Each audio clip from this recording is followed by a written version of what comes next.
はい、皆さんこんにちは、よっしーです。それでは学校であった怖い話シャープ13始めていきたいと思います。はい、前回シャープ12では5話目の岩下明美の話をねやりましたね。はい、恋人を襲う電話の回というね話でしたけれども、いやー、公衆電話のねトラウマ回ですね。公衆電話をもうあんな話見たら公衆電話使えなくなるぞっていうぐらいのトラウマ、まあ子供の時にねこの話見てたらっていうねトラウマ回でしたと。まあ岩下さんもね、岩下さんの狂気もね垣間見えた恐ろしい話でしたね。はい、いやー、まあね、あれですね、現代においてね公衆電話を使う機会ってそうそうないんでね、携帯電話が主流になっちゃったからさあんまりないけれども、まあ携帯電話がね使えない目は止まったとかね、なんかそういう SIM が使えないとかね、そういうところになったらもう公衆電話を使うしかないみたいなねあるかもしれんけど、そういう時もね、はい、まあね、でもね公衆電話使えないですよ話見たら。はい、というわけでちょっと恐ろしい話でしたけれども、はい、というわけで今回じゃあやっていきましょう。6話目ですね。6話目、残るは荒井庄司ただ一人なわけですよ。はい、というわけで最後の人ですね。はい、じゃあ6話目荒井庄司やっていきたいと思います。はい、それではゲームスタート。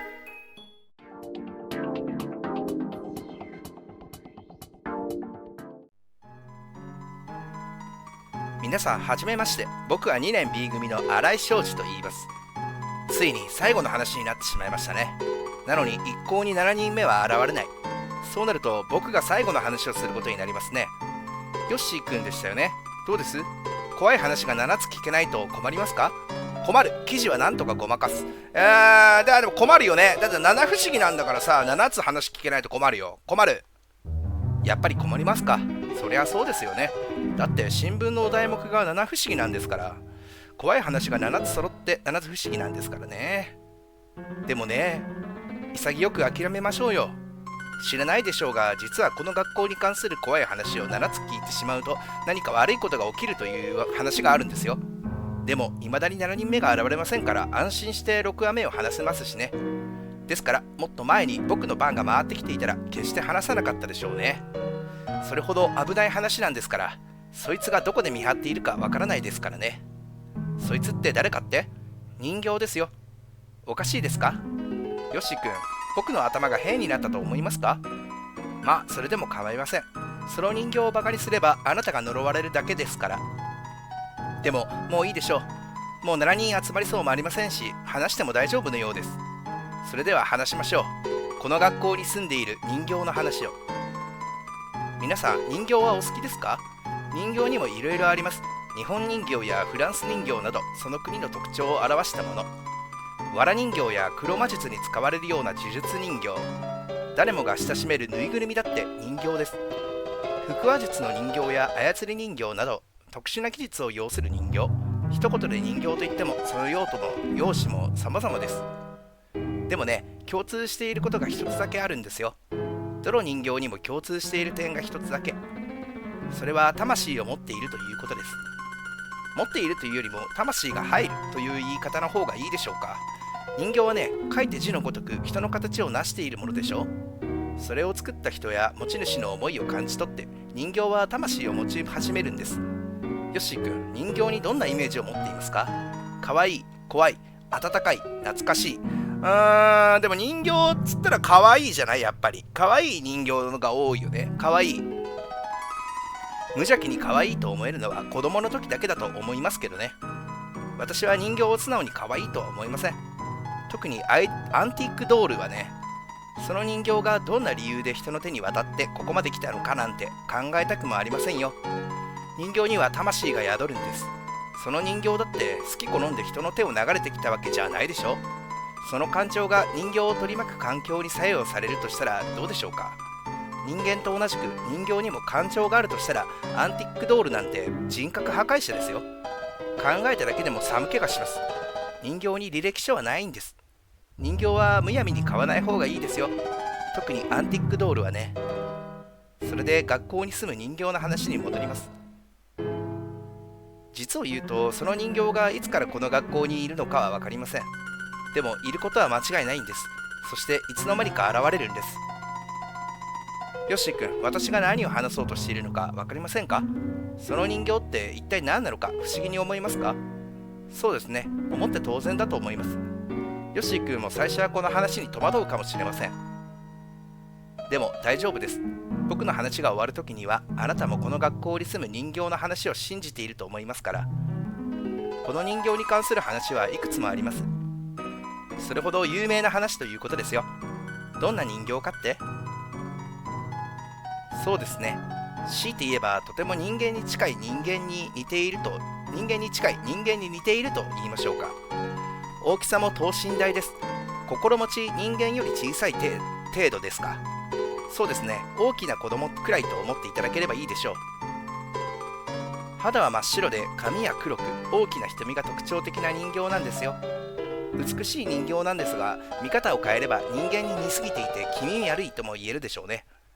すべての関節は動くように作られていて、実に精巧にできているそうですよ。ただ口だけは開きません。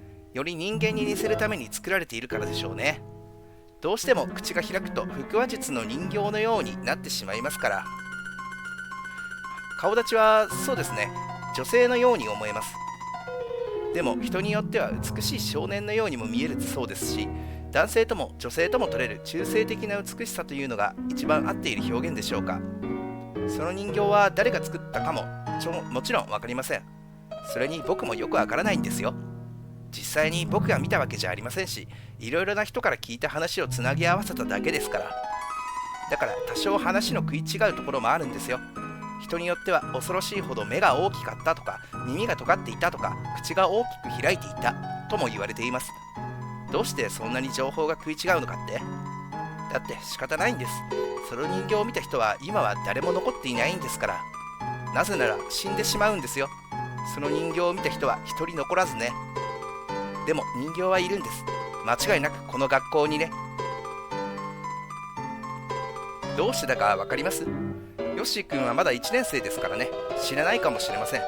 でも僕たち2年生以上は知っていますよ。そしていつも恐怖に怯えているんです。いつ自分の順番が来るかとね。この学校はね、毎年一人人形に生贄を捧げているんですよ。捧げるというよりも生贄になってしまうという方が正しいですね。実際一人かどうかも分かりません。最低一人というだけで本当は何人もの生徒たちが犠牲になっているのかもしれませんから。ヨッシー君も今こうして怖い話を聞いてきたでしょ。そしてこれからもその類の話を聞くと思います。でもね、その話に登場した人たちの少なくとも何人かはその人形に殺されたという噂もあるんですよ。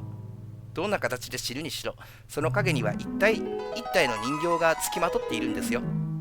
生贄に選ばれた人々は必ず人形の姿に怯えるそうですよ。そうそう、人形の生贄になって知るのはちょうど今頃の季節なんですよ。今年はまだ誰も生贄になった話は聞いていませんから。多分もうそろそろ今年の犠牲者が出るかもしれませんね。それで僕が話すのは去年人形の生贄になってしまった犠牲者の話です。去年の犠牲者は僕のクラスから出たんですよ。僕のクラスメートの金井翔一君という生徒でした。彼はいつも何かに怯えているような目でおどおどしていました。ああいう性格だったんでしょう。後ろから声をかけると必ずびっくりしていました。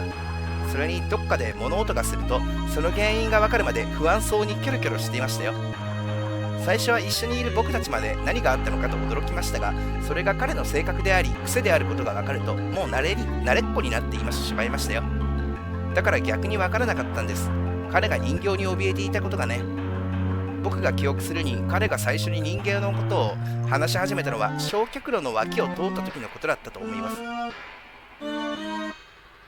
4、5人で放課後に何気なくあの辺りを歩いていたんです。焼却炉の前を通った時でした。急に金井くんの足が止まったんです。そしていつもの何か怯えるような目で焼却炉の方をじっと見つめてるんですよ。それに最初に気づいたのは僕でした。その頃にはもう彼の癖に慣れていましたから、大して気にも留めていませんでしたけれど。どうしたの？また何かいたのかい？僕はできるだけ驚かさないように声をかけました。すると彼は声を震わせて言ったんです。人形がいる。焼却炉の中で人形が僕のことを呼んでいるんだ。そんなことを口走るとふらふらと焼却炉の方に近づいていったんですよ。僕はびっくりしました。だって焼却炉はちょうどゴミを燃やしているところで真っ赤な炎がゴーゴーと燃え上がっていたんですから。どうしたんだよ、金井くん。危ないじゃないか。仲間も一緒になって止めました。でも、呼んでるんだ。僕は呼ばれたからそばに行ってやらないと。もし僕たちがいなかったら、彼は間違いなく焼却炉の中に身を投げていたと思います。僕たちが止めたことが功を制したのか、しばらくすると彼はふっと立ち直り、何事もなかったかのようにスタスタと歩き始めました。それからの彼はことあるごとに人形の姿を見るようになりました。どうですか、ヨッシー君。君は金井君の見たものを幻だと思いますか？それとも人形は本当に存在したと思いますか？幻だと思う。人形は実在したと思う。まだ何とも言えない。いや、でも人形いたんじゃないかな。だってこの話の流れ的にさ、人形がいるっていう話じゃん。だから幻ではないだろうな。人形は実在したと思う。そうですか。それはいい判断だと思いますよ。今こうしているうちにもその人形が忍び寄っていないとは言えませんからね。いや、もしかしたら僕たちのうちの誰かはもうその人形を見てしまっているのかもしれない。余談ですが、人間は幻覚を見ることが実際によくあるそうですよ。例えば幽霊の類ですが、そのほとんどは幻覚だと言いますね。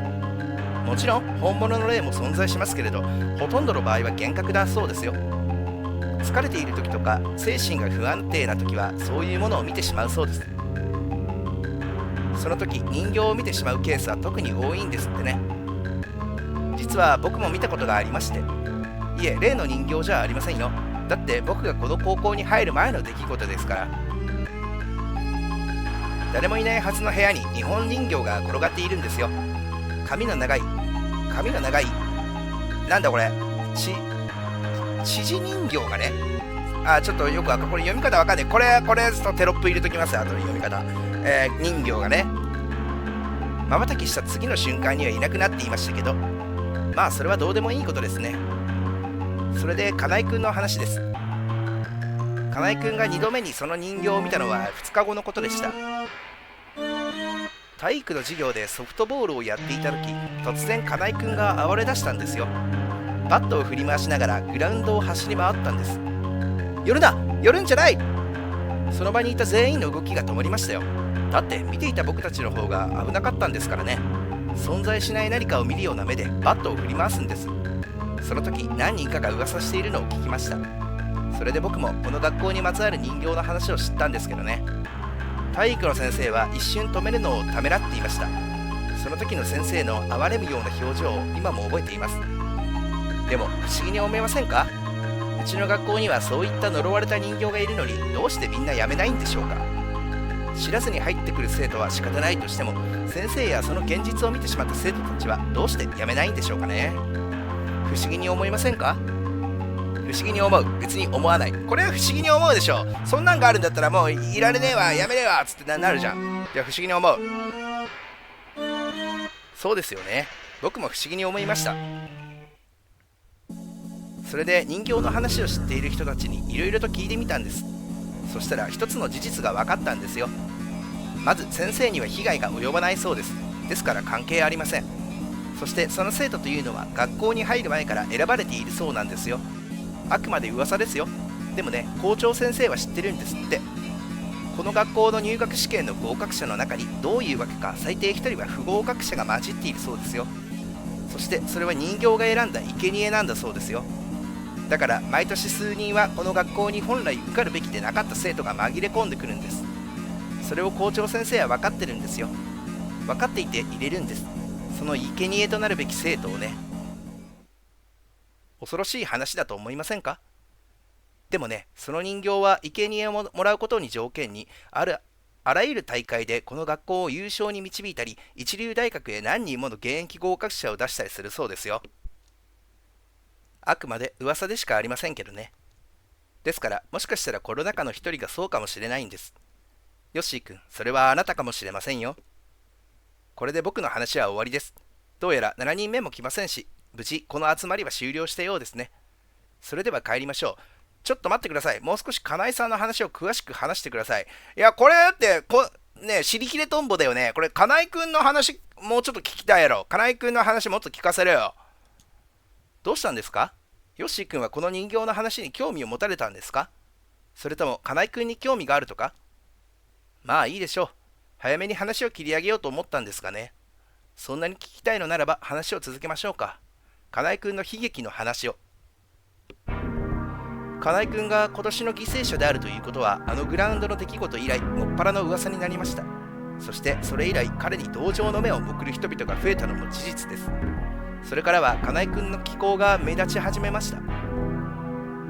テスト中にいきなり答案用紙を破り始めたかと思うと、頭を抱えて叫んだり、僕に構わないで、僕は行きたくないんだ、だから僕を誘わないでくれよ。そしてそのまま机に突っ伏して気を失ってしまったり、そんな様子を見ても先生は何も見なかったように平静を装っていました。金井の調子が悪いようだな、誰か保健室に連れてってやれ。その一言で片付けてしまうんですよ。間違いなくそれが人形の仕業であることは分かっているのに、ひどいもんですよね、教師なんていうものは。きっと校長に口止めされているか何かもらっているんでしょう。金井くんが痩せ細っていくのは誰が見ても分かりました。もともとそんなに体格がいい方ではありませんでしたが、焼却炉で人形を見てから1週間と経たないうちにまるで骸骨のように痩せ細ってしまいました。そして金井くんの周りには日増しに人が近寄らなくなっていったんです。でもそれは仕方ないことでしょう。近くにいるだけで首を絞めようとしたり暴れ出したりするんですから。金井くんが人形の生贄になるより先にそばにいた人の方が先に殺されそうな状態でしたからね。それほど金井くんの様子は危なかったんです。先生も学校を休むように言いました。それは心配しているというよりも関わりたくないからって言ってるように思えました。けれど金井くんは休もうとしませんでした。学校に来ることが義務付けられているかのように何があろうと学校に来たんです。授業を受けているだけで辛そうでした。椅子に座っているだけなのにげんなりしてため息ばっかり漏らすんですよ。先生はもう何も言いませんでした。1週間も過ぎた頃でしょうか。すべての授業が終わり僕が帰ろうとすると、僕の席の隣に金井くんが立っているんですよ。何か言いたそうに、そして辛そうに。正直言って怖くなかったと言えば嘘になります。僕は努めて普通に振り回おうとしたんですが、態度には現れるものですね。自然と目を合わさないようにしていたようです。僕のこと怖いだろ、誰も僕の話を聞いてくれないんだ、頼むよ、相談に乗ってくれないか。きっと幽霊の声ってああいう声をしているんだと思います。聞き取れるか聞き取れないかわからないほどのか細い声なのに妙に頭に響いてくる声、そして頼まれたら思わず断れないような影に満ちた迫力。僕は誘われるままにうなずいてしまいました。みんなの金井くんを見る目の同情の視線が僕にも広がっていました。帰りながら話そうか。僕はできれば教室で話がしたかったんです。その方がまだ人がいますから、何かあった時に助けてくれると思ったんですよ。でも僕は彼の言う通りにしました。なぜかうなずかざるを得ない雰囲気だったんです。ヨッシー君、こんな僕のこと情けない男だと思いますか？情けないと思う。そんなことないと思う。いや、情けなくはないだろう。そんな同じ状況だったら多分なんかそこで、いやダメだ、ここで話そうっていうのなかなかできないよね。それは向こうがさ言ってきたら、ね、刺されるかもしれないしさ、首絞められるかもしれないんだからさ、否定できないじゃん。ちゃんと分かった、じゃあ帰りながら話すってなるよ。だからそんなことないと思う。ありがとう。君もあの時の僕の立場だったらきっとそうしたと思いますよ。僕は金井君に見張られながら急いでカバンに荷物をしまいました。廊下は静まり返っていました。いつものその時間には下校しようとする生徒でごった返しているのに、なぜかその時は人影もなく静まり返っていたんです。僕は金井君と肩を並べて歩き始めました。誰もいない廊下を。僕、今日死ぬんだ。いきなりのことでした。何を思ったのか金井君がそんなことをつぶやいたんです。僕は何て答えていいか分かりませんでした。何も答えないでいると金井君は一人で話し始めました。僕ね、この 2,3 日ずっと人形の姿が見えるんだ。今はもう僕も知っているよ。この学校では毎年一人人形のために生贄を差し出さなきゃならないんだろう。そして僕のことを見たんです。僕の体は震えていました。僕は金井君を直視できませんでした。なぜか罪悪感を感じていたんです。金井君は僕を責めているように思えてならなかったんです。人形の話を知っていながら教えなかったことを恨んでいるように思えてならなかったんです。僕に責任はありません。僕が悪いわけでもありません。それに人形の話を知ったのも彼が生贄だと分かった後のことですから。それなのに足がすくんでしまい、歩いてもまるで自分の足ではないみたいでした。僕は息苦しくて死にそうでした。僕は黙って口をつぐみ、ただ足を事務的に前に出すことが精一杯でした。人形が僕を呼ぶんだ。人形はどうして僕を呼ぶのかわからない。どうして僕が選ばれたのかも。でも呼ばれているのは事実なんだ。そしてもうすぐ死ぬんだ。人形は離れてくれない。ほら、今も君の隣にいる。君は今人形と僕に挟まれて歩いているんだよ。そう言うと金井くんは目をそらす僕の目の前にニュッと顔を突き出したんです。その顔は笑っていました。ドクロが笑うとああいう顔になるんでしょうか。とても悲しそうな笑いでした。僕は金井くんと目線を合わせてしまったんです。ほら、今人形は君の肩に手を置いた。どうした？新井くんには見えないの？君、人形に気に入られたみたいだよ。逃げ出したいのに足は言うことを聞いてくれません。まるで催眠術にかかってしまったように、ただ足が前に出るだけなんです。恐怖は頂点に達しました。もし口を開けば僕の心臓は口から飛び出したことでしょう。金井さんはヒヒヒヒと笑いました。笑うと彼の吐く息が僕の顔にふわっとかかるんです。その息の冷たかったことと言ったら、人形は僕のそばから離れない。家にまでついてくるんだよ。寝ている時はずっと僕の枕元に佇んでいるんだ。そしてじっと僕を見ている。あれは現実なのか、それとも夢なのか。もう僕はたまらないよ。風呂に入れば湯船の中に顔半分出した人形がいるしね。一瞬たりとも僕のそばから離れてくれないんだよ。もう死んだ方がいいと思った時、人形がニーッと笑ったんだよ。そして頭の中に声が響いたのさ。明日死ぬから。それが昨日のことだった。だからね、今日僕は死んでしまうんだ。そこで相談なんだけれど。彼はまた笑いました。僕はもう目をそらすことができませんでした。彼の顔は肌と肌がくっつきそうなほど僕の眼前に迫っていたんですから。どうしますか？金井君の相談事って聞きたいですか？聞きたい、聞きたくない。これは聞きたくないけどさ、でもなんかここで逃げたりとかしたらなんかね、恨みを買うというかなんかやられそうじゃない？だって明日死ぬっつってるから、ここはでもね、聞いてあげた方がいいのかな。聞いてあげた方がいい気もすんな。ちょっと聞いてみるか。聞きたい。そうですか、聞きたいんですか。好奇心旺盛なのもいいですけれどね。あなたが聞きたいというのならば話しましょう。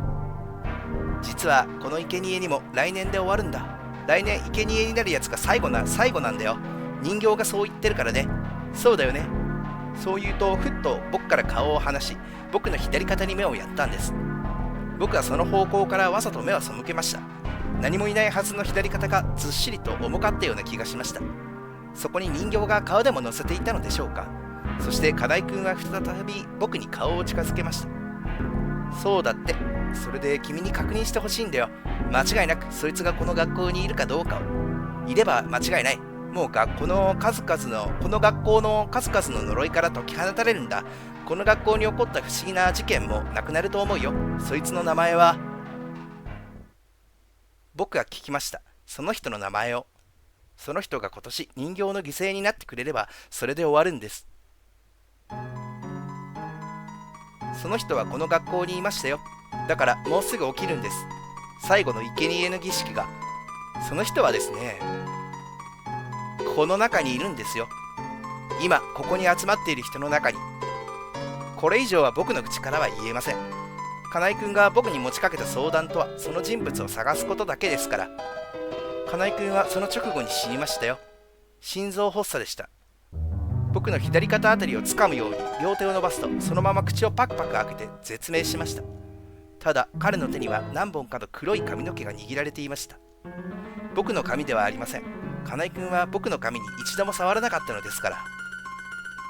それは見えないはずの人形の髪の毛？僕には分かりません。最初から握っていたのかもしれませんしね。金井君の死について僕は疑われませんでした。先生たちは誰もが人形の話を知っていましたから。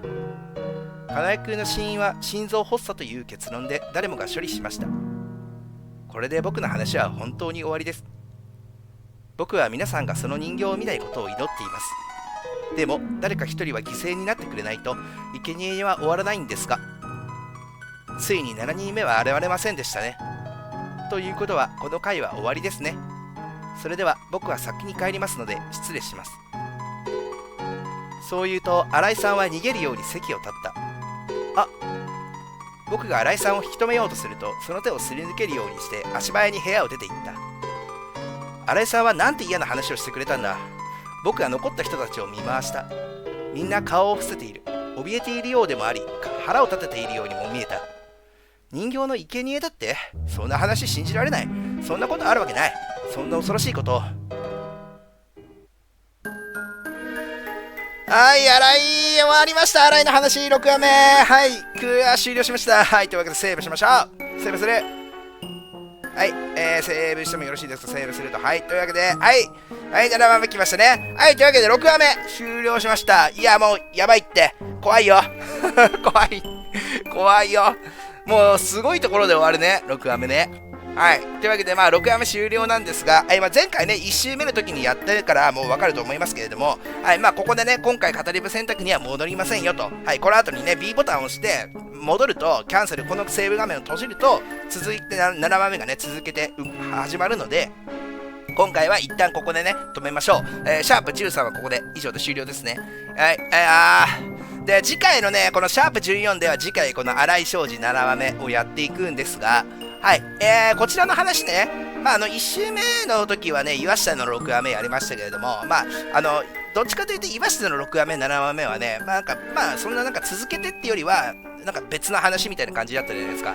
だけど、今回のこの、7話目の荒井庄司の話は、続けてなんですよね。だからもう前編後編みたいな感じなんですよね。今のが前編、人形の話前編、そして7話目が人形の話後編、この後の話があるわけですよ。もう続編というかね、もう続けてですね、この話の続きですね。というわけで、この人形の話はここで終わりではないですね。はい、次回もね、人形の話続けてなっていきますと。はい、そして、次回、シャープ14ですが、まあ、当初言ってた通り、学校だった怖い話、これね、2週目で終わらせようかなとは思ってるとね、言いましたけれども、まあ、とりあえず、まあ、今もそうですね、2週目でちょっと最後にしようかなと思ってます。というわけで、次回、シャープ14、学校であった怖い話、最終回ですね。はい。はい、最終回と、一応ね。どうだろうね、一旦ここでね、終わらせはするんですけれども、まあ、もしかしたら、一旦終わらせて、また、後日もしかしたらシャープ15、シャープ16とかね、やることもあるかもしれませんが、一旦、現時点では一回もう最終回にしましょう。ここで終わりということですね。はい、というわけなので次回、シャープ14では7話目、荒井庄司やっていきますが、まだこの人形の話の続きですね。そして、人形の話の続きでもあり、最終回でもあると、学校だった話の。はい、というわけで、やっていこうかなと思ってます。はい、というわけで、この辺で終わりましょうかね、今回はね。はい。というわけで、学校だった話、シャープ13、荒井庄司の6話目は以上で終了です。はい。では、ご視聴いただきありがとうございました。この動画がいいねと思ったら高評価よろしくお願いします。このチャンネルでは今後もいろいろなレトロゲームの魅力を皆様にお届けしていきますので、更新を見逃さないようチャンネル登録お願いします。はい、それではまた次回の動画でお会いしましょう。バイバイ。チャンネル登録よろしくね。チャンネル登録よろしくね。チャンネル登録よろしくね。チャンネル登録し